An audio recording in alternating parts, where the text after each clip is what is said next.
Filipos 2:5-11. Magkaroon kayo sa inyo ng ganitong pag-iisip na kay Kristo Jesus din naman, na siya, bagamat nasa anyo ng Diyos, ay hindi niya itinuring na isang bagay na dapat panghawakan ang pagiging kapantay ng Diyos, kundi hinubaran niya ang kanyang sarili at kinuha ang anyong alipin na naging katulad ng tao.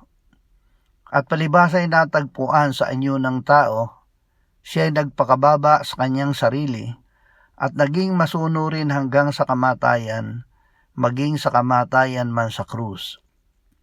Kaya siya naman ay itinaas ng Diyos at siya ay binigyan ng pangalang higit sa lahat ng pangalan, upang sa pangalan ni Jesus ay lumuhod ang bawat tuhod sa langit at sa lupa at sa ilalim ng lupa, at ipahayag ng bawat dila na si Jesucristo ay Panginoon sa ikaluluwalhati ng Diyos Ama.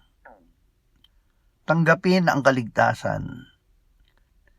Tinatawag tayo na magkaroon ng pag-iisip na gaya ng kay Kristo. Hindi natin matatanggap ang kaligtasan kung tayo ay puno ng kapalaluan. Ang pagtanggap kay Kristo ay pag-iwan sa ating pagmamataas upang isuot ang pagiging alipin ni Kristo. Ito ay hindi emosyonal na desisyon kundi aktibong pagsunod. Tulad ni Kristo na naging masunurin hanggang kamatayan, talikdan natin ang ating sariling kagustuhan upang sumunod sa kalooban ng Ama. Kilalanin natin si Jesus na sentro ng lahat. Tayo ay lumuhod at ipahayag sa Kanya na siya ay ating Panginoon. Tunay na di nagbabago ang pag-ibig ni